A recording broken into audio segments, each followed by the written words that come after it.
अस्सलाम वालेकुम, I am doctor अना, फिज़ियोथेरेपिस्ट। आज जो मैं सेरिब्रल पाल्सी का सेकेंड पार्ट लेके आई हूँ उसका नाम है treatment of the cerebral palsy at home.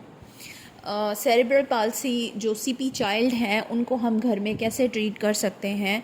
तो चलते हैं हम अपने सेकंड पार्ट की तरफ। अगर फ़र्स्ट पार्ट आपने अभी तक नहीं देखा तो उसको देखना और जानना बहुत ज़रूरी है ताकि आपको फ़र्दर समझ आए। तो आप मेरा फ़र्स्ट पार्ट देख सकते हैं। उसके लिए मेरे चैनल को सब्सक्राइब करें, लाइक करें, शेयर करें और मेरे साथ जुड़े रहें ताकि मैं अच्छी से अच्छी इन्फॉर्मेशन आपको दे सकूँ। तो चलते हैं हम अपने टॉपिक की तरफ। टॉपिक पे चलने से पहले मैं आपको ये बता दूं कि दो चीज़ें कंसीडर की जाती हैं ट्रीटमेंट करते वक्त। सबसे पहले ये कि पेशेंट की कंडीशन क्या है, पेशेंट किस कंडीशन में है, उसके बाद हम प्लान करते हैं कि पेशेंट को ट्रीटमेंट क्या देना है। दूसरा, development of the milestone. Milestone की डेवलपमेंट कहाँ तक हो चुकी है और कहाँ से हमने स्टार्ट करनी है। माइलस्टोन डेवलपमेंट होता क्या है? अल्लाह पाक ने एक हमारे अंदर नेचुरल फिनोमेना रखा है कि जैसे ही बच्चे की एज होती है उसके मुताबिक वो एक्टिविटी परफॉर्म करना शुरू कर देता है। लाइक 2 महीने 3 महीने में नेक होल्डिंग हो जाती है प्रॉपर। बच्चा अपनी गर्दन होल्ड करना शुरू कर देता है या उठाना शुरू कर देता है। उसके बाद रोलिंग हो गई, बेड से रोल हो जाता है इधर से उधर। उसके बाद जो है 4 से 5 महीने में बैठना शुरू कर देता है। तो ये सारी हो गई डेवलपमेंट। माइलस्टोन डेवलपमेंट होती है जो एज के साथ साथ डेवलप होना शुरू हो जाती है। ये हम देखेंगे कि अगर डेवलपमेंट नहीं स्टार्ट हुई, यानी कि नेक होल्डिंग नहीं हुई, बच्चा 8 महीने का हो गया है या 10 महीने का हो गया है, नेक होल्डिंग नहीं हुई, उसके बाद सिटिंग नहीं हुई, रोलिंग नहीं स्टार्ट हुई, तो हमने क्या करना है, सबसे पहले फ़र्स्ट स्टेप से स्टार्ट करना है। नॉर्मली हम सबको पता है कि बच्चा जब पैदा होता है तो उसके बाद किस किस टाइम पे जो है बच्चा अपनी एक्टिविटी परफॉर्म करने लगता है। तो सबसे पहले हमने ये नोटिस करना है, अगर नेक होल्डिंग नहीं हुई तो फर्स्ट स्टेप ही हमारा वो होगा कि हमने नेक होल्डिंग करानी है। अगर हमारे पास बच्चा आता है या नेक होल्डिंग उसकी हो चुकी है, फ़र्दर जो है हमने डेवलपमेंट करवानी है बिठाने की, लेकिन बच्चा 1 साल का है अभी तक नहीं बैठ रहा, तो हमें पता है कि बच्चे का अब स्टैंडिंग पीरियड है, लेकिन हमें पहले अचीव जो करवाना है वो सिटिंग करवाना है। सिटिंग कराने के बाद हमने क्रॉलिंग करवानी है। क्रॉलिंग की जब एक्टिविटी वो परफॉर्म कर सकेगा तब ही वो स्टैंडिंग में आएगा और स्टैंडिंग के बाद वॉक में आएगा। तो इसी वजह से ये आपने बहुत फोकस करना होता है कि पहले स्टेप से लेके फिर हमने स्टेप बाय स्टेप चलना है, ना कि आपके पास बच्चा अगर स्टैंडिंग के लिए आया है तो हमने डायरेक्ट उसको स्टैंडिंग स्टार्ट करवानी है। ऐसा नहीं है, पहले हम सीक्वेंस से लेके चलेंगे स्टेप बाय स्टेप। तो अगर किसी को डेवलपमेंट, माइलस्टोन डेवलपमेंट के बारे में ज़्यादा मज़ीद जानना है तो मैं उसके लिए भी एक टॉपिक बना दूंगी। और कोई भी चीज़ अगर मुझसे आपने पूछनी हो, समझनी हो, अपने बच्चे से रिलेटेड, अपने सीपी चाइल्ड से रिलेटेड या माइलस्टोन, डिलेड माइलस्टोन से रिलेटेड, तो आप मुझे कमेंट बॉक्स में बता सकते हैं। मैं इंशाल्लाह बहुत कोशिश करूँगी कि मैं इसके बारे में डिस्कस करूँ और बहुत सारी चीज़ें जो मैं अपने बच्चे के साथ कर रही हूँ, जो मेरा पेशेंट है, जो मेरे घर में आ रहा है, बग़ैर किसी इंस्ट्रूमेंट के, बग़ैर किसी मशीन के, मैं घर में ही ट्रीट कर रही हूँ, वो मैं आपको दिखाऊंगी। जितनी उसकी इम्प्रूवमेंट हो चुकी है उसके बाद जो मैं एक्सरसाइजेस करवा रही हूँ वो सारी एक्सरसाइजेस मैं दिखाऊंगी। और अगर बहुत सारे मुझे फिज़ियोथेरेपिस्ट देख रहे हैं, बहुत सारे एक्सपीरियंस्ड देख रहे हैं, वो भी मुझे बहुत सारी चीज़ें गाइड कर सकते हैं, इस बच्चे से रिलेटेड डिस्कस कर सकते हैं जो मैं यहाँ पर परफॉर्म नहीं कर रही और उसके जो अच्छे रिज़ल्ट्स आएंगे। और मुझे भी फॉलो कर सकते हैं क्योंकि मुझे भी इसके बहुत अच्छे रिज़ल्ट्स मिल रहे हैं और अल्हम्दुलिल्लाह फ़र्दर भी मैं इसके ऊपर काम कर रही हूँ। तो चलते हैं अपने टॉपिक की तरफ। सबसे पहले जो मैं एक्सरसाइज कर रही हूँ वो है ankle pumping with ankle stretch. Ankle pumping is very necessary. जब भी कोई एक्सरसाइज स्टार्ट करते हैं तो वार्म अप करते हैं, हमेशा याद रखिएगा। वार्म अप इसलिए ज़रूरी है ताकि कोई मसल जो है ओवर स्ट्रेच ना हो जाए या सोरनेस ना हो जाए। तो सबसे पहले हमने एंकल पंपिंग करनी है 10 to 15 टाइम्स में ये करनी है। सबसे पहले राइट में करें या लेफ़्ट में करें। एक पाँव करने के बाद आपने दूसरा पाँव करना है। पहले आपने सिर्फ मूवमेंट करनी है एंकल की और उसके बाद हल्का सा आपने होल्ड करके स्ट्रेच देना है। तो ये हो गया। सेकंड हमारे पास आता है नी बेंडिंग। नी बेंडिंग हम क्यों कराते हैं? हमेशा आपने एक चीज़ एक्सरसाइज में याद रखनी है कि सारी एक्टिविटीज़ हम वो इंक्लूड करते हैं एक्सरसाइज में जो नॉर्मल इंसान कर रहा है। तो आपने फोकस करना है कि बच्चे को वो सारी एक्टिविटीज़ करवानी है जो हम नॉर्मली कर रहे हैं। हम क्योंकि नॉर्मल की तरफ लेके आ रहे हैं तो हमें परफॉर्म भी वही चीज़ें करवानी है जो नॉर्मल है। तो नी बेंडिंग नेसेसरी है कि हम नी बेंड कर रहे हैं बार बार, तो हमने एक्सरसाइज में भी वो इंक्लूड किया। आपने बेंड किया, उसके बाद स्ट्रेट किया, बेंड किया, फिर से स्ट्रेट किया, उसके बाद आप होल्ड भी कर सकते हैं 10 सेकंड के साथ या 15 सेकंड के साथ होल्ड कर सकते हैं और फिर रिलैक्स, तो साथ ही स्ट्रेच भी हो जाएगा। तो उसके बाद हमारे पास जो थर्ड एक्सरसाइज है वो है एबडक्शन ऑफ द लेग या एबडक्शन ऑफ हिप बेस को कहते हैं।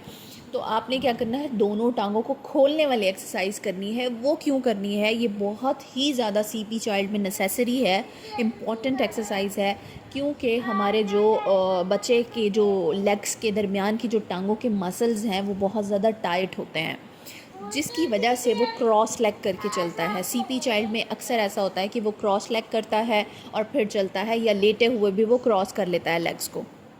तो इसी वजह से, ताकि वो क्रॉस कम से कम करे या ना करे, तो हमें ज़्यादा से ज़्यादा स्ट्रेचिंग करवानी पड़ती हैं, जो कि एक पैटर्न क्या होगा कि एक पे आपने टांग रख लेनी है या दूसरा कोई बंदा उसे होल्ड कर सकता है और एक साइड से आपने टांग को बाहर की तरफ लेके आना है। बाहर की तरफ लेके आएंगे, स्ट्रेच करेंगे 10 to 15 सेकंड। अगर बच्चे को पेन हो रहा है, जिस जगह पे पेन स्टार्ट हुआ है उससे आगे नहीं लेके जाना, वहाँ तक लेके जाएं और उसके बाद वापस ले आएं। आहिस्ता आहिस्ता फिर बढ़ाने की कोशिश करें। जब वो इस पोजीशन में हैबिचुअल हो जाए तो फिर आप फर्दर उसको बढ़ा सकते हैं, लेकिन ओवर स्ट्रेच नहीं करना। 10 से 15 सेकंड से ज़्यादा आपने स्ट्रेच नहीं देना। तो उसके बाद आपने सेकंड लेग पे करना है। यहाँ पे जो सेकंड लेग है वो जो है दूसरी साइड पे है, आप शिफ्ट भी कर सकते हैं। आप जैसे एक तरफ जो है आपने एक साइड से एक्सरसाइज कर ली, बाजू और टांग की एक्सरसाइज कर ली, फिर आप बच्चे को दूसरी साइड पे भी कर सकते हैं। अगर वहाँ पे स्पेस नहीं है तो टर्न भी कर सकते हैं। मैंने यही किया है क्योंकि मैं यहाँ होल्ड करवा देती हूँ साइड पे, तो अच्छा स्ट्रेच आता है, तो मैंने यहीं से किया है। वरना आप जो है प्रॉपर स्ट्रेच के लिए आप जगह को चेंज कर सकते हैं, पोजीशन चेंज कर सकते हैं, हेड को दूसरी साइड पे ले जाएं। तो ये हो गई एक्सरसाइज हमारी। उसके बाद हमारी जो एक्सरसाइज है knee to chest with patient hold. आपने नी टू चेस्ट पोजीशन बनानी है, फिर पेशेंट को कहना है कि अगर वो होल्ड कर सकता है या उनके हाथ में थोड़ा होल्ड भी है, क्योंकि मेरा जो पेशेंट है पहले होल्ड प्रॉपर नहीं कर सकता था, मैं करवा रही थी साथ, लेकिन अब काफ़ी हद तक वो होल्ड कर लेता है। तो होल्ड करेगा 10 to 15 सेकंड के लिए होल्ड करेगा। हम काउंट करते रहेंगे उसकी, ताकि जो है एक ही जगह पे फोकस भी रहे। दूसरा, इसके बेनिफिट्स क्या हैं? इसके बेनिफिट एक तो ये है कि नी एक्सरसाइज भी साथ हो रही है, कि नी बेंड हो रहा है। दूसरा, आपकी बैक स्ट्रेच हो रही होती है। और तीसरा, हमारा जो है कोऑर्डिनेशन हो रहा होता है बॉडी का ब्रेन के साथ, क्योंकि हम होल्ड करवा रहे हैं, तो बैलेंस भी अच्छा होगा और कोऑर्डिनेशन भी अच्छी होगी।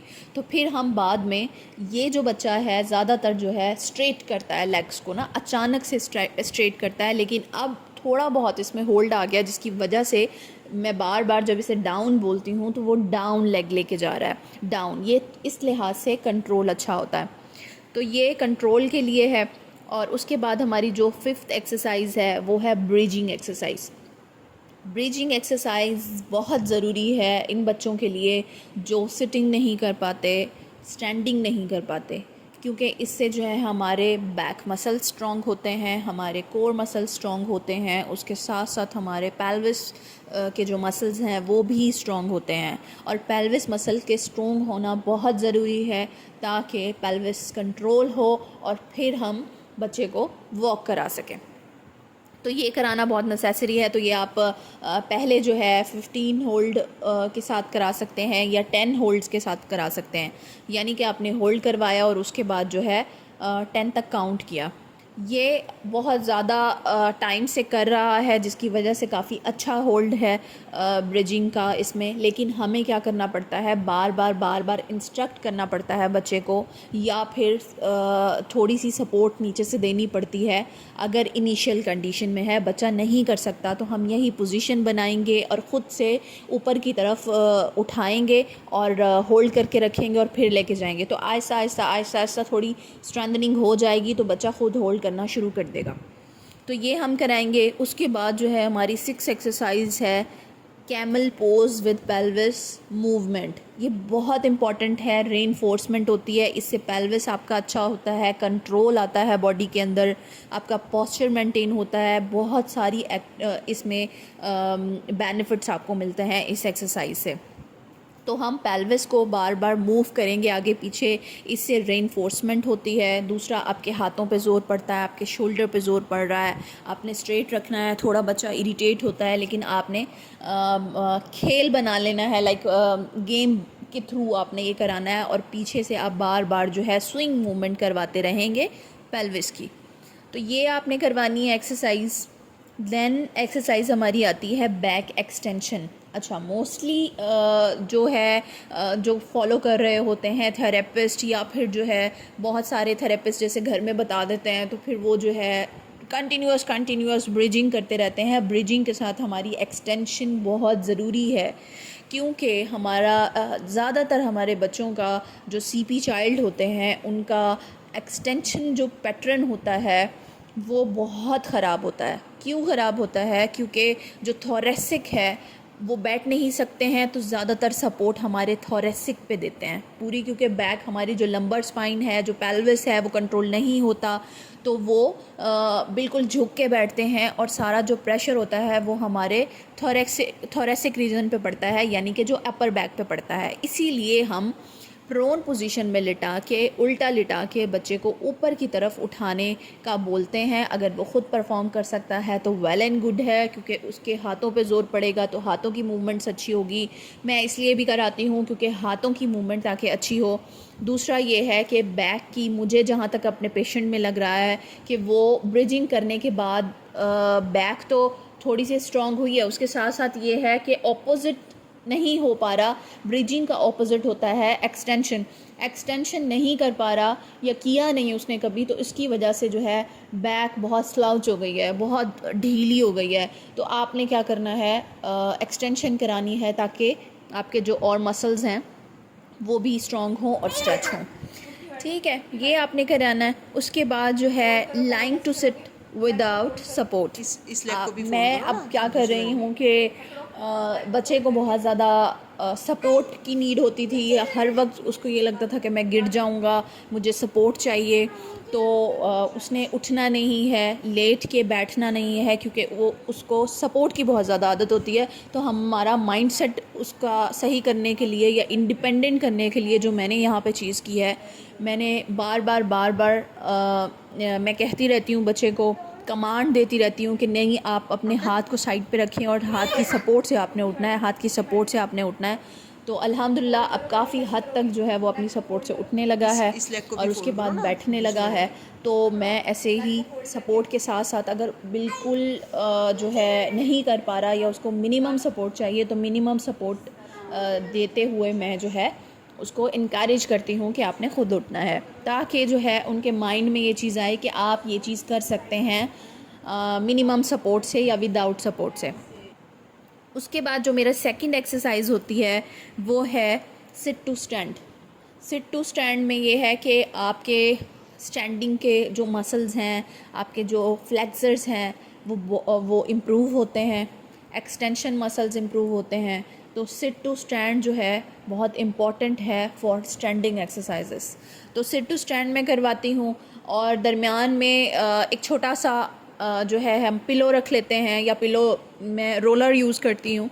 रोलर दरमियान में रखने की वजह ये होती है कि आप जो है सिटिंग भी प्रॉपर करा सकते हैं। बच्चा अगर अपने पाँवों पे नहीं बैठ पा रहा तो रिलैक्स करने के लिए उसको वहाँ पे बिठा सकते हैं। उसके बाद दरमियान में इसलिए रखा जाता है ताकि पाँवों की स्पेस हो, पाँव क्रॉस नहीं हो, एक दूसरे के ऊपर ना आए। तो और उसी हाथ के बल पे हम बच्चे को खड़ा कर सकें। खड़ा करने के बाद उसी जगह पर मैं सिट करवाती हूँ, फिर स्टैंड करवाती हूँ, फिर मज़ीद जो है अब आहिस्ता आहिस्ता आहिस्ता आहिस्ता जो है इम्प्रूवमेंट आना शुरू हो गई है कि वो सिट से अब स्टैंड में जाता है। और दूसरा ये कि विदाउट जो रोलर है उसके भी वो अब बैठना शुरू हो गया है। तो फिर मेरी काउंटिंग होती है कि मैं 5 से 10 या 10 से 15 सेकंड के लिए जो है या फिर 30 सेकंड के लिए जो है उसको विदाउट सपोर्ट जो है पाँवों के बल बिठाऊं और रोलर निकाल के। तो इंशाल्लाह और एक्सरसाइज भी फर्दर मैं एक और पार्ट बनाऊंगी जिसमें मैं इम्प्रूवमेंट आपको दिखाऊंगी कि कौन कौन सी चीज़ मैं विदाउट सपोर्ट उसे करवा रही हूँ। तो नेक्स्ट जो है हमारा जो एक्सरसाइज है वो है crawling with proper pattern. Crawling बच्चा करता है लेकिन जंपिंग में करता है। तो आपका भी अगर कोई बच्चा घर में है जो आप देख रहे हैं, अगर इस वीडियो को आपको लगता है कि वो जंप में कर रहा है, इसका मतलब ये है कि बहुत सारे ऐसे मसल्स हैं वो यूज़ नहीं कर रहा जो हमें यूज़ करने चाहिए। वो मसल्स क्रॉलिंग में स्ट्रॉन्ग होते हैं जो हमें इस्तेमाल करने होते हैं स्टैंडिंग में। तो वो बच्चा अगर नहीं कर सकता तो वो स्टैंडिंग प्रॉपर नहीं कर पाएगा। तो सबसे पहले हमने क्रॉलिंग को क्या करना है, स्ट्रॉन्ग करना है, एक प्रॉपर पैटर्न में करना है। तो मैं बार बार कमांड करती हूँ बच्चे को कि आपने एक लेग को आगे रखना है, फिर सेकंड लेग को रखना है, फिर एक लेग को रखना है और फिर सेकंड लेग को रखना है, ताकि वो जो जंपिंग पैटर्न है वो ख़त्म हो जाए और ज़्यादा से ज़्यादा कॉर्ड्स को इस्तेमाल किया जाए। जो आपका फ्रंट पे जो आपकी लेग जाती है, स्विंग करती है, या फिर जो है आपके कॉर्ड्स यूज़ होते हैं वो इस्तेमाल हों। तो इस तरीके से आपने पैटर्न में करवाना है। ये क्रॉलिंग के जो बच्चा क्रॉलिंग नहीं करता उसके लिए भी बहुत अच्छा है कि आपने प्रॉपर बच्चे को लेके आए आप कैट पोजीशन में और उसके बाद एक एक करके क्रॉल करवाया ताकि जो है बच्चे को आदत हो क्रॉल करने का। उसके बाद हमारे पास आता है टॉल नीलिंग। टॉल नीलिंग का मतलब है कि मैं यहाँ पे सोफ़े से करवाती हूँ कि सोफ़े पे एक रोलर या कोई भी चीज़ उठा के वो सोफ़े पे रखता है और बाद में नीचे रखता है। ये मैं एक आपको यहाँ पे एक वीडियो भी दिखाऊंगी। तो सबसे पहले मैंने इसको टॉल नीलिंग कराना शुरू की कि सोफ़े पे हाथ रख के वो सिर्फ़ और सिर्फ नीलिंग के थ्रू यानी कि घुटनों के बल जो है खड़ा हो जाए। घुटनों के बल खड़े होने के बाद काफ़ी दिन जब हम ये करवाते रहे हैं उसके बाद फिर अब थोड़ी सी हमें जो है बैक जब स्ट्रॉन्ग लगने लगी है। अच्छा, इसके बेनिफिट्स क्या हैं? इसके बेनिफिट्स हैं कि बैक स्ट्रॉन्ग होती है, पेल्विस स्ट्रॉन्ग होगा और इन्हेंस करेगा वो स्टैंडिंग को इन्हेंस करने के लिए भी हम टॉल नीलिंग करा सकते हैं।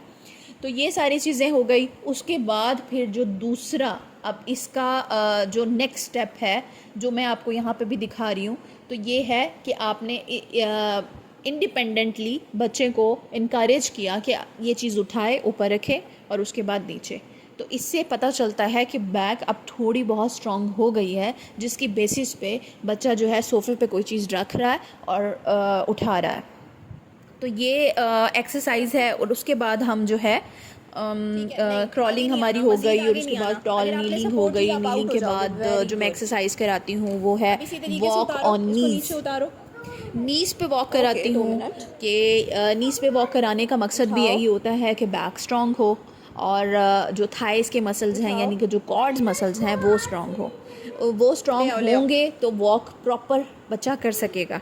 पहले हम स्टेप बाय स्टेप जो है करते हैं और उसके बाद फिर हम वॉक पे आते हैं ताकि बच्चे के मसल्स जो हैं स्ट्रॉन्ग हो, वो जो स्टेप बाय स्टेप एक्टिविटी हो और उसके बाद वो वॉकिंग पैटर्न में आए।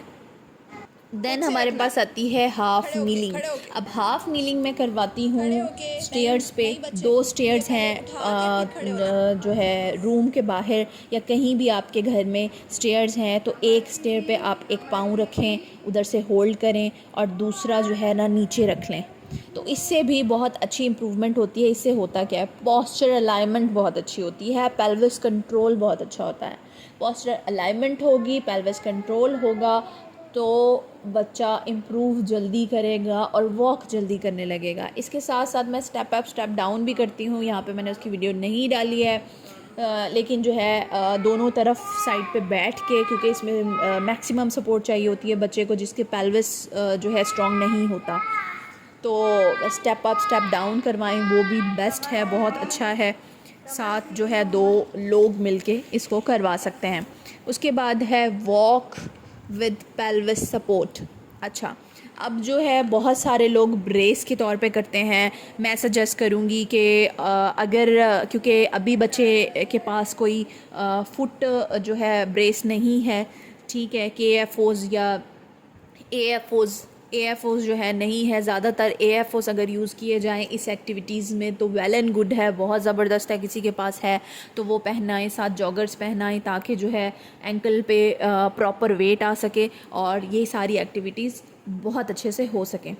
यहाँ पे अभी हमारे पास अवेलेबल नहीं है तो फिर हम ऐसे ही करा रहे हैं। साथ में पीछे से एक साइड से, क्योंकि ये पेल्विस थोड़ा सा रोटेट है इसका ना, तो एक साइड पे पेल्विस को मैंने जो है स्टेबल किया है और दूसरे साइड पे नी को स्टेबल किया है ताकि प्रॉपर स्टेप हो सके। जिस साइड से एंटीरियर टिल्ट है वहाँ से मैंने जो है होल्ड कर लिया है ताकि जो है पोस्टीरियर की तरफ जाए और जो है बच्चे का जो है पेल्विस जो है रोटेट ना हो। स्टेबलाइज करने के बाद हम एक्सरसाइज कराएंगे ताकि वो चीज़ हमें प्रॉपर मिल सके जो हम करना चाह रहे हैं। अगर हम सिंपल वॉक कराएंगे तो बच्चा जो है अपने एक्सेसरी जो मसल्स है वो यूज़ करेगा और वो मसल्स को वैसे ही छोड़ देगा जो रिलैक्स हैं। तो हमने क्या करना है, जहाँ से हमें लगता है कि ये चीज़ सही नहीं है या इसको एक्स्ट्रा यूज़ किया जा रहा है या एक्सेसरी मसल्स को यूज़ किया जा रहा है, वहाँ से हमने स्टेबलाइज करना है और बच्चे को वॉक करानी है। ज़्यादा से ज़्यादा हम वॉक कराएंगे आहिस्ता आहिस्ता। जिनके घर में जो या किसी भी क्लिनिक में बार है, बहुत ज़बरदस्त है, घर में लगा सकते हैं, रॉड लगा सकते हैं, घर में 2 रॉड लगाएं, बच्चे को बार के साथ करवाएं ताकि जो है दोनों हाथ जो है यूज़ करते हुए बच्चा इंडिपेंडेंट वॉक करे।